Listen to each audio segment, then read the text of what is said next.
Just a heads up before we begin. This episode contains references to sexual violence and abuse. Listen with care. Previously on Very Scary People, the Ken and Barbie killers. The picture-perfect couple, Paul Bernardo and Karla Homolka, said "I do" at their lavish wedding on the shores of Lake Ontario, Canada.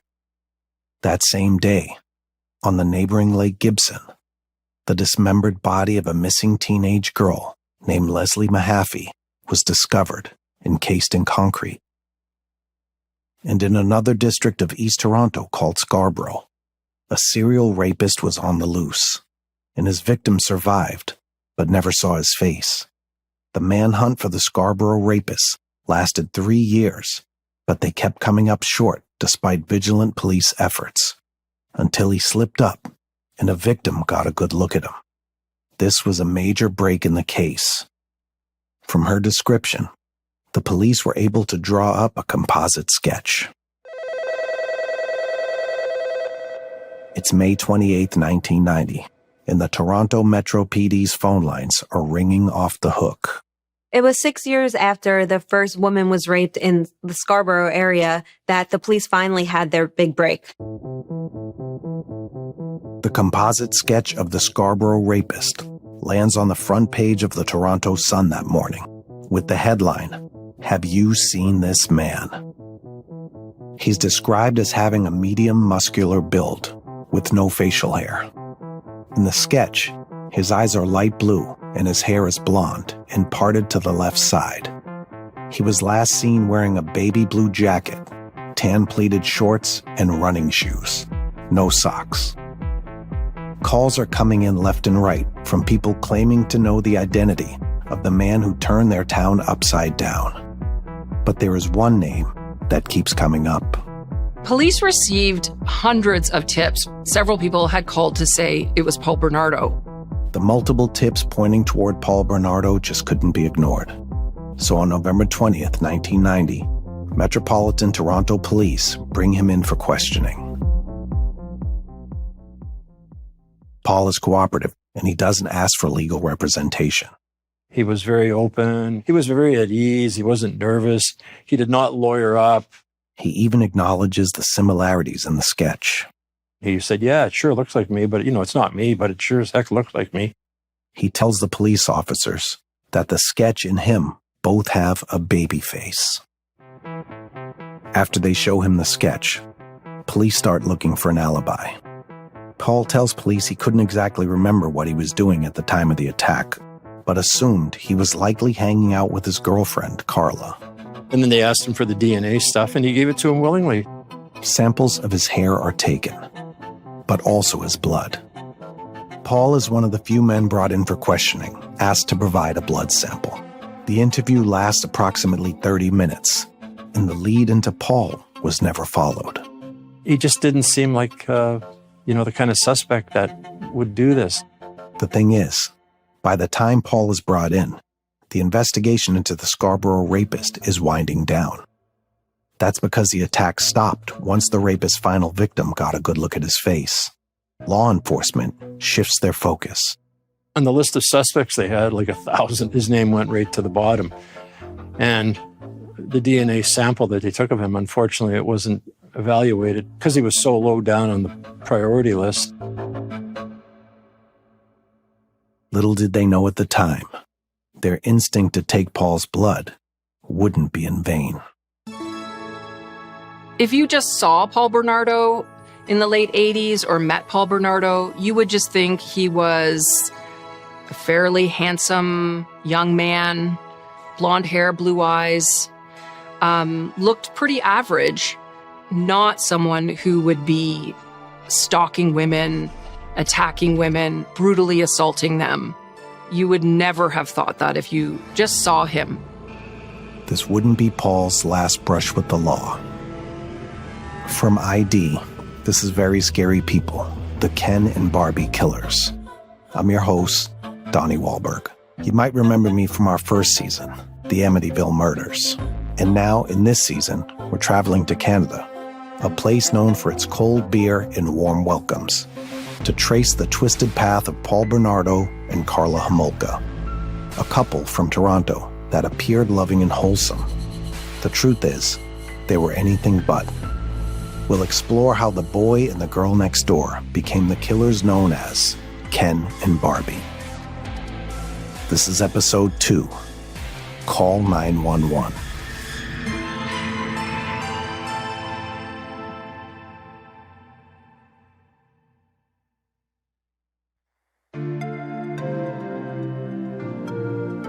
Karla Homolka was the kind of girl who grew up dreaming of her wedding day. After all, she grew up in the 80s, raised by hopelessly romantic John Hughes movies and power ballads like Take My Breath Away. She was a teenager, totally tuned into a culture that was all about the pursuit of love. Kathy Kenzora says it's even how Karla and her friends would spend their time together.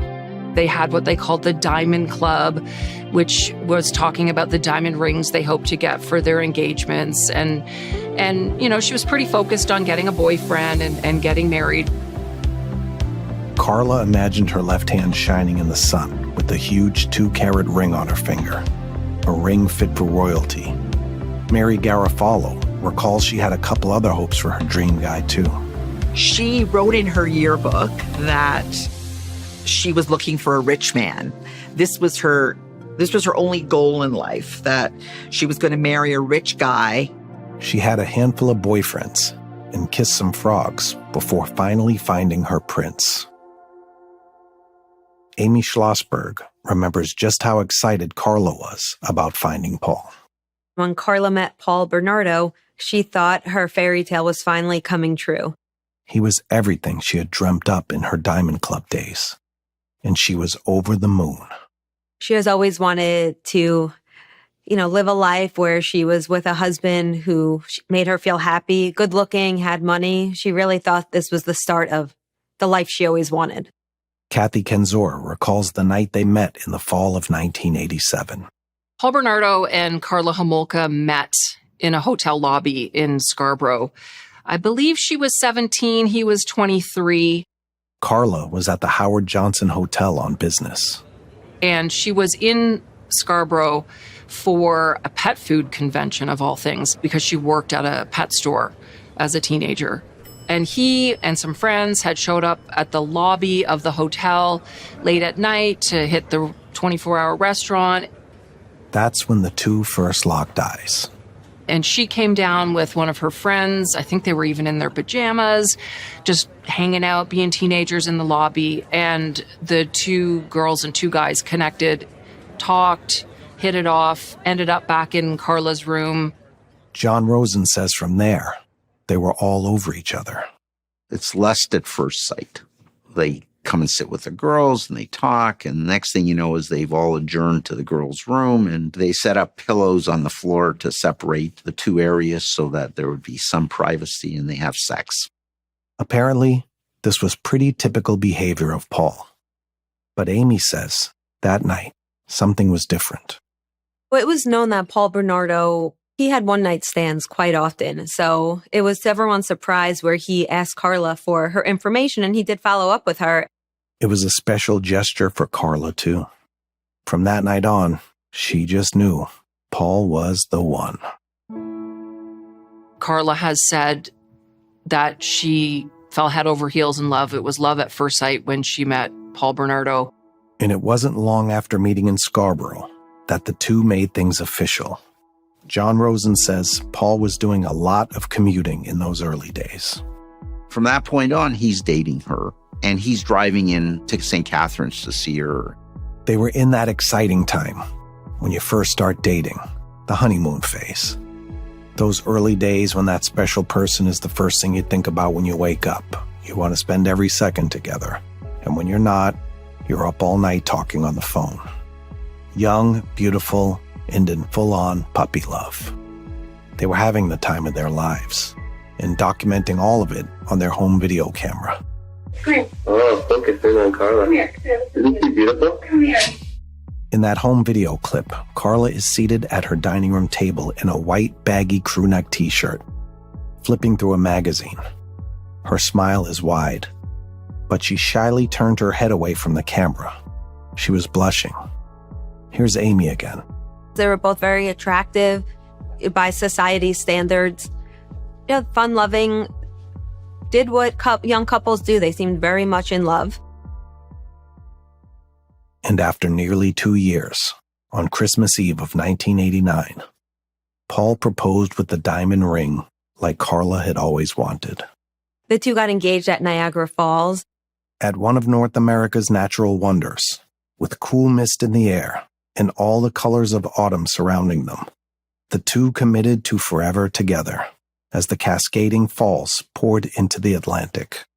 They were just starting their lives together, and things were looking like they were going well for the couple.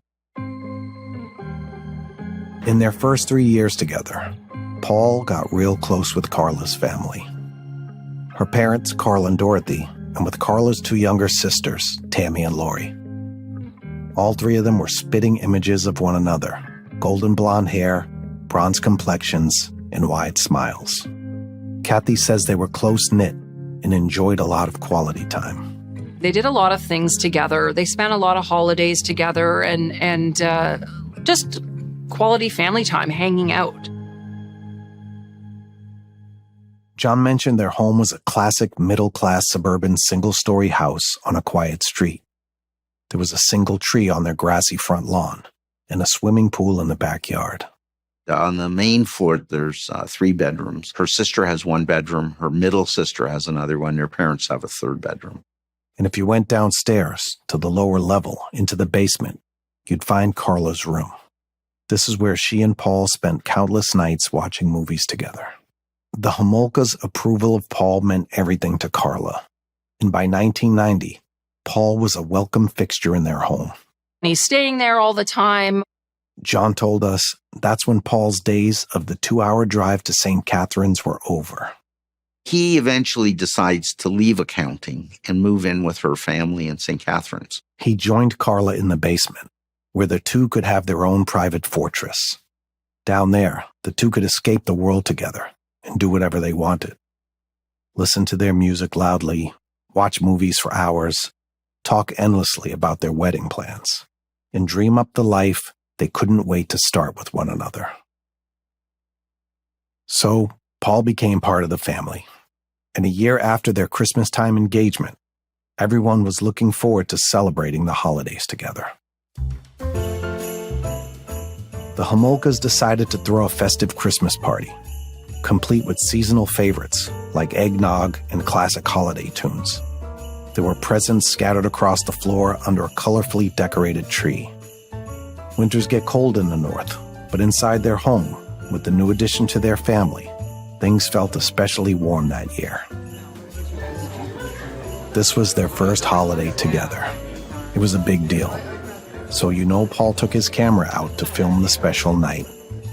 Captured just how lively and magical the night was. Until the festivities took a startling turn.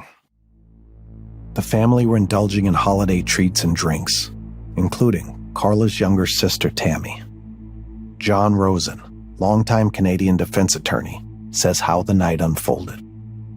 Tammy has a lot to drink, and it's not straight booze, it's mixed drinks and things. There's a home video of Paul recording Tammy. Her hair was up in a ponytail. She's wearing a white shirt and jeans, and she's seated on the family couch.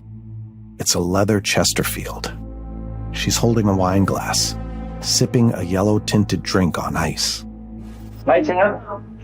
How you doing? What are you drinking there? Ice. Tammy doesn't look like she's doing okay. She looks sleepy, like she wasn't all there. Kathy saw another clip of the home video. So there's video footage of that night because Paul Bernardo was videotaping everything. And she's like, oh, I'm seeing double, like that kind of thing. So you can tell she really is feeling pretty woozy. Nobody thought too much of it. It all seemed in good fun and in the holiday spirit. And she gets a little bit drunk, and the parents decide to go to bed. The sister decides she's going to retire for the night, go call her boyfriend, and the other 3 adjourn to the basement to watch movies. Lori calls it a night, But while Karla, Paul, and Tammy are watching a movie, something unexpected happens. Tammy passes out. And she doesn't wake up. So they called 911. The police and the ambulance came. They did what they could to revive her. When the paramedics arrived, they, had to intubate her, took her to hospital. But they were too late. And unfortunately, Tammy died the next day in hospital. Paul and Karla were in shock. They couldn't believe how fast everything had happened. Kathy says they were noticeably shaken up.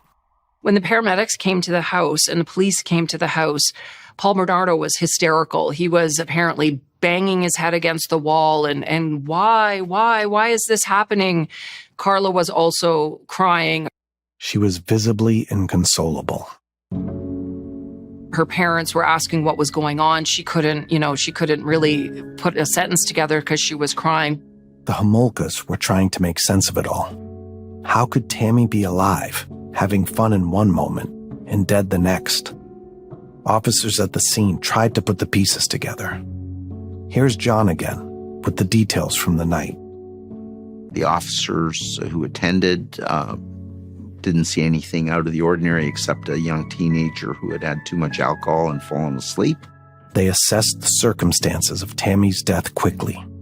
And it was treated as an accident. But some officers thought there was something suspicious about Karla and Paul's initial reaction to Tammy's death. Kathy recalls that Paul's reaction was particularly strange. The police wrote at the time over the top with, a bit more dramatic than I guess the boyfriend of the sister of someone. They wouldn't expect to act that way. Tammy's death may have been ruled accidental, but as details emerged, there were some that begged more questions. Nick Prawn was working as a reporter for the Toronto Star back then. His focus was to report on all things police-related, and because of that, he had access to pictures of Tammy the day she was found dead. What was suspicious was she had burn marks all around her mouth. I know in talking to one of the officers, and he said that it just bothered him. Something else was odd. Not long after their emotional reaction to the death of Tammy, Karla and Paul bounced back with a life-goes-on attitude. They were still gung-ho about moving ahead with their wedding plans underway, almost as if nothing happened. Amy says they weren't keeping it hidden from their friends and family either. Karla had wrote to a friend that was basically complaining that some of the money that was being put aside for her wedding was no longer there because it was used for the funeral. And she was also almost upset that her father was still grieving. And while most details of Tammy's funeral have been kept private, what was reported about Paul's behavior at the service is nothing short of strange. I read somewhere that did he sniff her hair or something? He was playing with her hair at the funeral. Ugh. It's so creepy. Ugh. Something about the whole thing just didn't seem right. These are huge red flags. That's not the behavior of a grieving family member. Take a minute to imagine losing a loved one, a sibling. That's someone you've spent more time with and know better than anyone else in the world. Wouldn't you be devastated? In the wake of Tammy's death, Karla and Paul insisted on carrying out their dream wedding, and it was causing a rift. Remember, these two wanted a celebration for the ages, with no expense spared. A horse-drawn carriage, catering, decorations, tuxedos, and of course, a show-stopping wedding gown. Kathy recalls that the pressure was on, and it was a stressful time for the Homolkas. There was a lot of tension in the Homolka house after Tammy died. And at a certain point, I believe her parents had said to her, can we tone this down a little bit? The wedding is going to cost a fortune, and we just had to pay a lot of money for Tammy's funeral, which is, an unexpected, expensive cost. Karla refused to tone it down and grew even more impatient with her parents' attitude. And she was really, really miffed about it, that the family was, not willing to carry on with these elaborate wedding plans. So much so that her and Paul actually moved out before the wedding. Their sudden move was part Karla and Paul's decision and part request of her parents. The Homolkas said, we need some private time. We want to grieve without Paul in the house. He needs to leave. Paul and Karla found a place to rent in a neighboring community called Port Dalhousie. Port Dalhousie is a little town that is very quaint, and it's one of the many little beautiful towns right by Lake Ontario. And the house that they rented was a cute little pink clapboard house that, looked like it should be in a postcard. It was so cute. The house sat on a quiet street called Bayview Drive. It was paneled on the outside. To get to the front door, you'd have to walk up 5 steps. It had a covered entranceway. The front yard wasn't too much to write home about, but for a new couple's first home, the little house was perfect. Just like the house, Port Dalhousie is small too. Its population lands at about 5,000, but it boasts epic lakefront views. From their cute little pink house, they carried on with their wedding plans, without the distraction of the family drama. But they still expected the family to foot the bill. Here's Nick again. He said, well, he told the Homolkas to take out another mortgage on your house to pay for our wedding. Paul and Karla were set on getting their way. Megan remembers that strangely. Despite Tammy's death and disagreements, the wedding was a go. They went ahead and they had it. The Homolka family participated, and Karla had her perfect wedding day. This beautiful, lavish wedding that Karla had wanted so badly almost didn't happen because of this tragedy that the Homolka family had suffered 6 months earlier with the death of Tammy. So the young, relentless couple got their way and pulled off the wedding of their dreams. But some of their guests could sense that there was something boiling beneath the picture-perfect surface. You could tell that she had issues, but her friends at the time just didn't quite see it. They knew something was wrong, but they just couldn't put their finger on, what exactly it was. While friends may have raised their eyebrows, Karla and Paul liked to keep up appearances. Megan Sachs is a criminology professor. She told us it was easy to see how important it was to the couple to come off as perfect. That was certainly one of their things, both physical, material, and in every way. The two put a lot of effort into their outward-facing personas. They liked the way they looked to the outside world. It was important, I guess, for them to maintain a dual life. Were their wedding guests onto something? In reality, they were not the people that anyone thought that they actually were. Everyone was wrong. Next up, on Very Scary People, the Ken and Barbie killers. Not long after the Homolkas suffer a personal loss, the day Karla and Paul got married, their town is shaken by an unprecedented tragedy of its own. A body of a young woman is discovered. 14-year-old Leslie Mahaffey went missing on June 15th. 2 weeks later, her dismembered body parts were found encased in concrete in Lake Gibson. The town of Burlington is in shock.